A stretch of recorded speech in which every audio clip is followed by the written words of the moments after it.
Hey, what's up guys, Sarus here. Now, today I am going to be doing a DIY and I'm going to show you how to make your own custom choker. Now, I know that places like Hot Topic and Spencer's used to sell a ton of them back in the day, especially in the mid-2000s when grunge was such a huge thing, but you can't find very many at all. And the really good ones that you want to find, a lot of them are now being made by DIY people. If you go onto Etsy or eBay, you'll see a ton of them. Well, I'm going to show you how to make a classic one that can go with some formal outfits, I guess, depending on what crowd you're in. Definitely goes with a few of mine. But I'm weird. Don't judge me, please. Alright, let's get started, shall we? Okay, so as you can see, we've pretty much got everything that we need here. And I'm going to point out the things that we do have, and also point out the things that you clearly don't see that most people would recommend that you use. We've got different kinds of pliers right here. We've got scissors, several different kinds of ribbon. We have 2 different kinds of laces because we will actually be making 2 different kinds of chokers. We have some eyes, we have chains, a pendant that's also kind of a bead, but it really does work as a pendant, so it's kind of both ways. You've also got some little beads right here that will be going inside of the roses. A small clasp that I'm not sure you guys can see, a thread and needle because we will actually not be needing to use any glue. Now I know most people would say you probably should. Hey, you. Go away. We don't need you. You're good. Go. Go. Thank you. Okay, so as I said before, this is pretty much everything that we're going to need. We're not going to need any glue, so no hot glue. We don't have to worry about making a big mess. This is actually going to be very simple, not a huge mess to make, very easy to clean up, very easy to organize. Not a whole lot of materials here, if you can possibly believe it, since half of these are also tools. We also have a tape measure. Now, what I'm going to be doing with the tape measure is actually going to be off screen, but I am going to pretty much talk to you and kind of talk you through as to what to use it for. So, let's get started, shall we? Alright, so the first thing we're going to do is we're going to have to measure the length of our own neck. Now, as you can see, this is just a basic material ruler, craft ruler that you need. So, I'm not going to show you like how to measure your neck because you should be able to do it. You just wrap it around, but you must be careful. Don't wrap it around too tight. You don't want to hurt yourself. Make sure it's comfortable and loose enough so that you don't hurt yourself. Now, I already had these pre-cut at the craft store that I went to. And I got these cut at 18 inches because I know my neck is not 18 inches big. I gave myself plenty of wiggle room. That way I wouldn't be too short. That way I didn't have to make an exact mark. And if they ended up accidentally cutting it too short, that would have made everything so much more difficult. So I'm going to measure my neck really fast and get back to you guys. Okay, so my neck circumference actually measures at 14 and a quarter, but I'm going to go to 14. I'm going to go actually to 15 and cut the lace at that. Just to give myself, again, some extra wiggle room, and also a small area, pretty much to keep me from choking myself.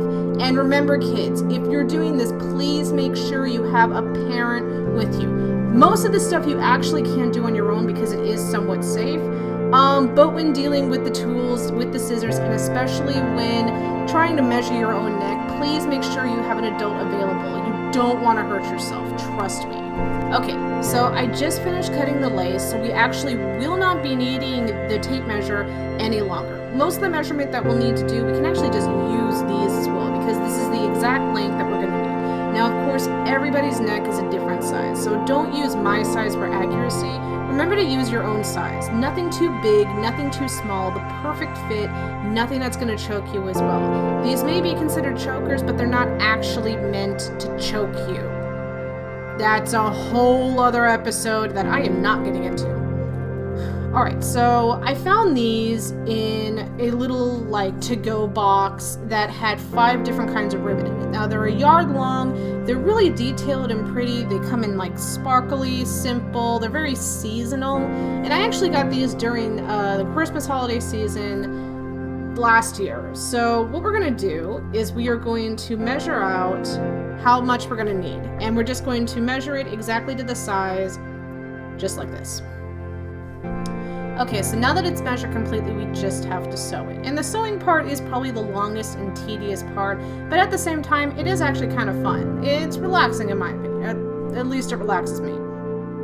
I don't know if it relaxes you. Oh well. Okay, so we got our lace nice and sewn up right now. Very, very pretty looking. Now you're probably wondering how this is actually going to stay on. Well, we're going to be using one claw and only one eyepiece. Now, or actually technically two eyepieces because we're going to need the eyepiece for this. Now the reason we're not using the giant chain that we normally would is because it's long enough to where it does wrap around my neck completely so that I don't have to worry about it. Now this isn't always going to work for everybody. Please make sure ahead of time before you start putting these on. Also, you're going to want to measure your chain if the choker is shorter than the entire circumference of your neck. If it is shorter, then you're going to have to measure out to see just how much of a chain link you are going to need. Okay, so we got our little pieces on, as you can clearly see. Now, last but not least, we're going to need to put the chain on. Now, putting the chain on, it might be a little complicated. So I think, and honestly, the best way to do it is, oh wow, this is just getting everywhere. Holy crap. Hold on. There we go, much better. Okay, so because the chains can get tangled up, because they can be hard to measure, the best way to do it is to actually use your tape measure. Figure out how long you want the chains and just be able to cut, and not really cut them, but use your pliers to undo the small hooks. That way you've got one long chain and not a whole lot of mess. Okay, so the best way to measure out what you actually want is to figure out first where you want the points to be. Now, first you need to decide where the middle is, because that is where your pennant is going to go. So we're just going to fold it like this. We're going to figure out where exactly is the middle. So, actually right here is the very middle, which means that they're going to have to come up like this in such a manner, so possibly just somewhere along those lines. Or if you want to go a little farther, you can always go a little farther out. It's really honestly to your pet. It's really honestly to what you want. You can even do multiple layers at the same time, just as long as you make sure that the pennant is going to be completely and utterly even and dead center with this.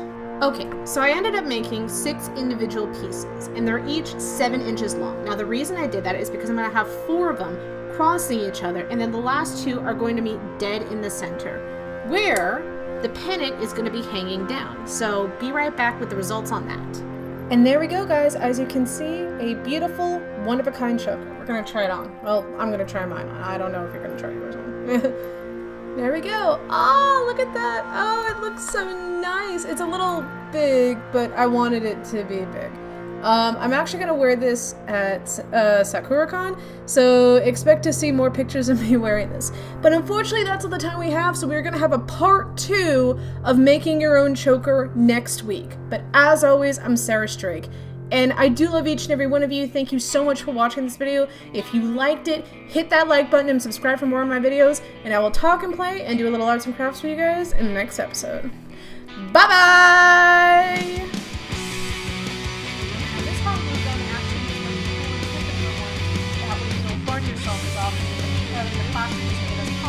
Also, it's got the rubber tip on it to make it so that you don't burn yourself even more.